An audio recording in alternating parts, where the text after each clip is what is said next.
Nag-text sa akin ang nanay ko. Bawal ka sa Pasko hanggat hindi ka humihingi ng paumanhin tanga.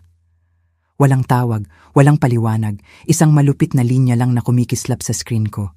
Kaya naman ngumiti ako, isinara ang pitaka ko sa kanilang handaan at gumawa ng sarili kong plano. 3 araw pagkatapos, habang hinihiwa nila ang lechon nang wala ako, ang mga bill na tinigil ko ng bayaran ay sumalanta ng husto.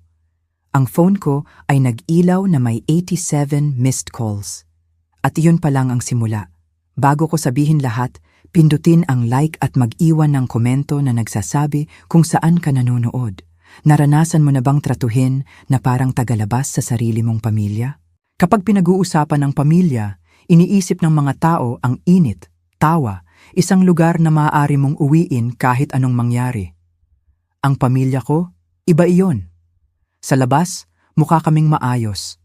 Mga larawan sa holiday na may parehong damit, nakapost ng ngiti sa paligid ng mesa. Si tatay na hinihiwa ang lechon habang hawak ni nanay ang sandok na parang kanyang korona. Pero sa ilalim ng mga ngiti ay may agos na hindi ko maiwasan. Paboritismo, manipulasyon at katahimikan tuwing humihingi ako ng kaunting respeto. Ako si Micaela Santos. Ako ay 27, ang tahimik na isa. Ang isa na nagpapanatili ng balanse sa mga bill at nagpapanatili ng ilaw kahit walang napapansin. Hindi ako mayaman, hindi flashy, pero mayroon akong isang bagay na wala sa iba sa pamilya ko. Disiplina. Kaya kong gawing mawala ang isang huli na bill bago pa man isipin ng kumpanya ng kuryente na putulin ang linya. Noong nag-opera si tatay noong nakaraang taon, ang insurance ay sumaklaw lamang ng kaunti. Ako ang sumalo, binayaran ang hindi nasaklaw, at pagkatapos noon, parang nagbago ang switch. Bigla, hindi na ako anak, ako ay safety net. Ang family phone plan sa akin, ang internet sa akin, isang pansamantalang bayad sa akin. Buwan-buwan, lalo silang sumandal at patuloy lang akong sumasang-ayon dahil akala ko iyon ang pag-ibig. Samantala, ang pinsan ko na si Diego, ang tinatawag na bituin ng pamilya, laging may ibang kwento. Siya ang golden boy, ang isa na walang mali. Tuwing nagmamayabang siya tungkol sa bagong sales bonus o isa pang gabi sa labas, ako ang tahimik na nagbabayad ng bill sa kuryente na nakalimutan nila ulit. Tuwing nagpo-post siya ng perpektong hapunan online, ako ang sumasaklaw sa groceries na ayaw aminin ng magulang ko na hindi nila kayang bayaran. Nagmamayabang si nanay tungkol sa tagumpay ni Diego na parang kanya iyon, habang ako ay ang budget watcher lang, ang isa na nagpapahirap ng mga bagay. May mga sandali na pinapaniwala ko ang sarili ko na magbabago ang mga bagay tulad ng kapag nagluto si nanay ng leche flan at ang amoy ay pumupuno sa buong bahay, o kapag nakatulog si tatay sa harap ng TV habang ang basketball game ay mahinang nagbubulong-bulungan. Sumasulyap ako sa lumang larawan ng pamilya sa ibabaw ng aparador, ako na may braces, si Diego na nakangiti ng walang alala, at iniisip kung baka balang araw ay mauupo kami sa iisang mesa nang hindi ako ang punchline. Pero sa kailaliman, alam ko ng mas mabuti. Ang paboritismo ay hindi aksidente, ito ay pattern. Tuwing kailangan ni Diego ng pera, inaasahan akong magbigay. Tuwing nagsasalita ako, sinasabi sa akin na mag-relax, tigilan ng drama. Iyon ang role ko. Hindi nakikita, hindi naririnig, at gayunpaman, laging nagbabayad ng presyo. At nang dumating ang text ni nanay na nagbabawal sa akin sa Pasko, hindi iyon biglaan. Ito ang huling pako sa kabaong na itinayo nila sa loob ng maraming taon. Ang unang bitak ay lumitaw sa group chat. Ito ay dapat na headcount para sa Pasko.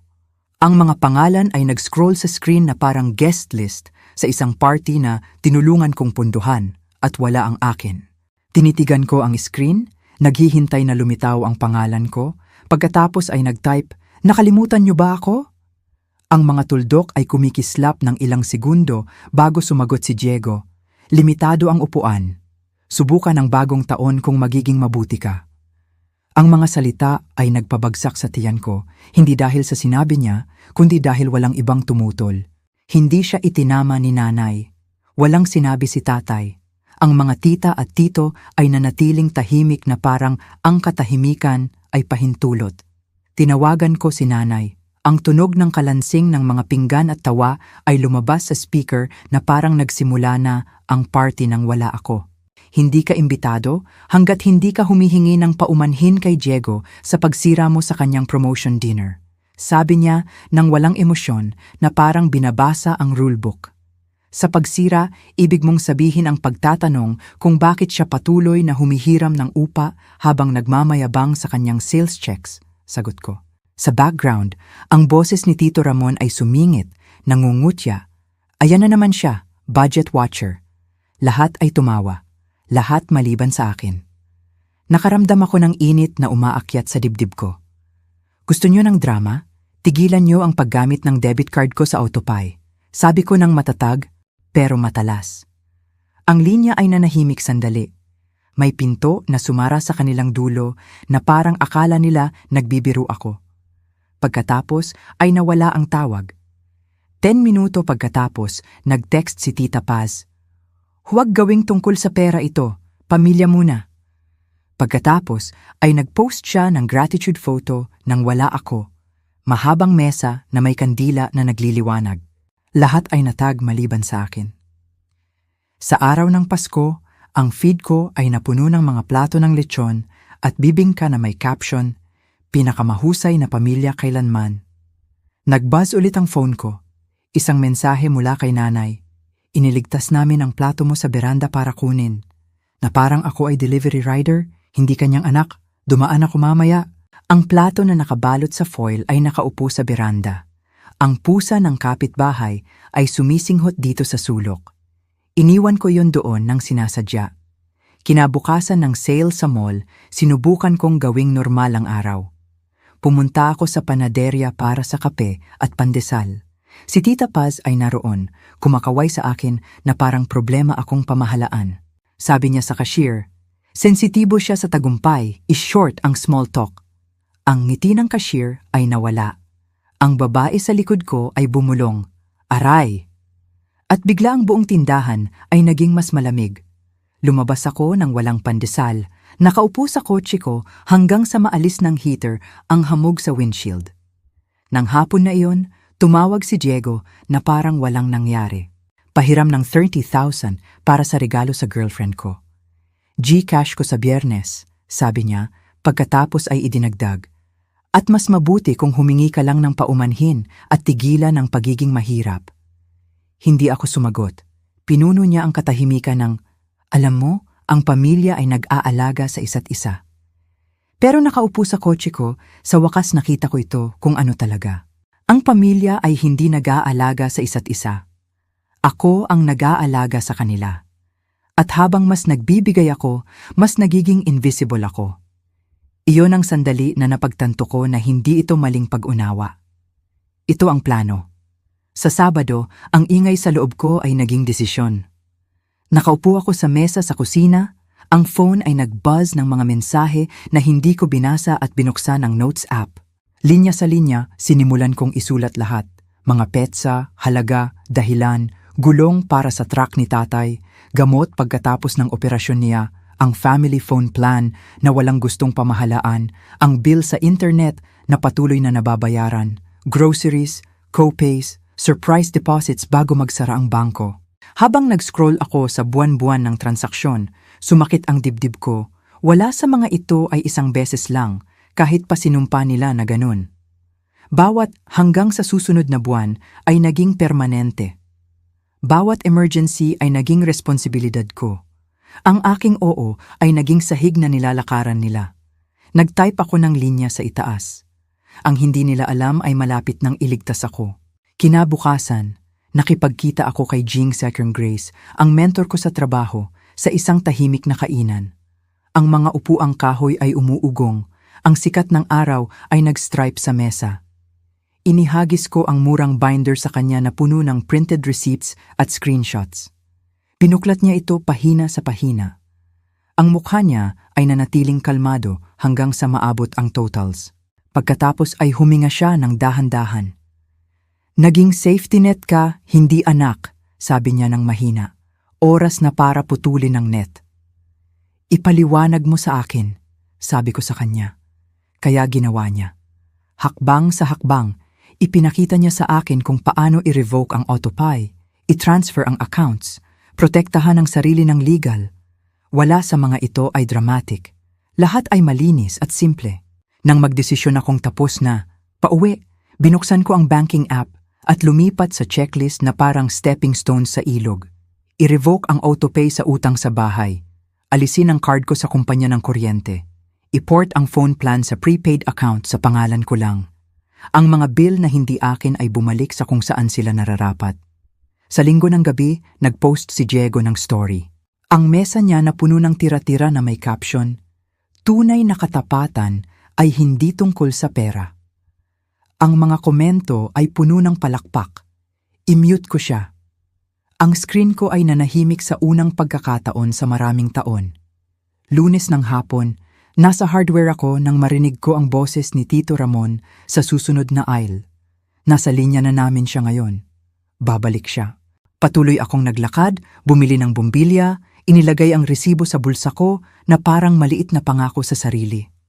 Nang gabing iyon, nag-iwan si nanay ng voicemail na nagsimula ng kalmado at naging malamig. Dahil ayaw mong humingi ng paumanhin, laktawan mo rin ang bagong taon. At huwag kaming hiyain sa iyong loan spreadsheets. Pinakinggan ko ito ng 2 beses, dinilit, nakaupo ng tahimik sa tahimik kong apartment, napagtanto na ang kanilang katahimikan ay hindi na nakakatakot sa akin. 2 araw pagkatapos, dumating ang frantic na tawag.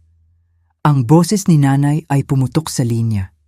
Hindi na clear ang utang sa bahay, sabi niya, na parang ang mundo ay nag-iba. Nakaramdam ako ng isang bagay na lumagay sa akin na parang bato na bumagsak sa ilalim ng lawa.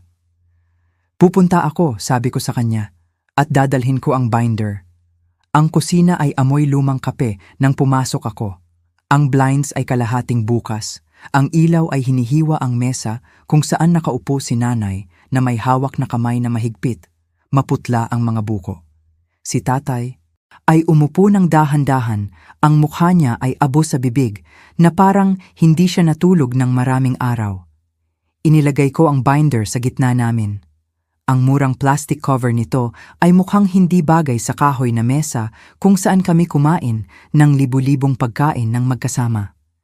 Ito ay pribado, sabi ko, sumulyap sa hallway. Walang audience. Hinimas ni tatay ang noo niya.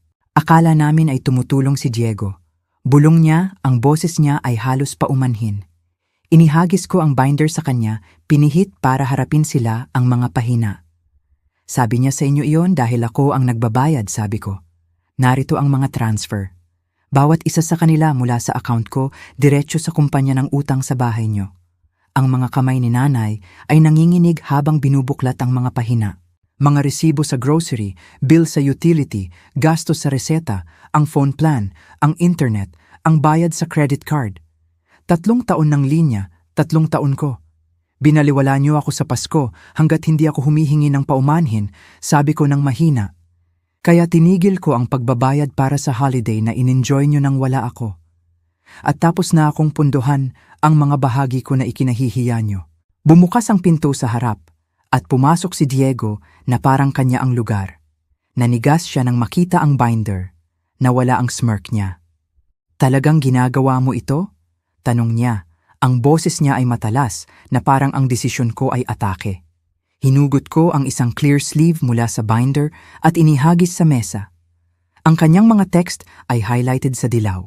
Ang mga petsa, ang GCash sa Biyernes, ang mga linggo na naging buwan, ang pera na hindi na bumalik. Sinuri niya iyon. Gumana ang panga niya. Walang lumabas na salita. Maaari mong tawagin itong pagtataksil, sabi ko. Ang boses ko ay matatag. Pero ito ay boundary. Ang mga labi ni nanay ay naghiwalay, pero walang lumabas. Si tatay ay tumitig sa total sa huling pahina, basa ang mga mata.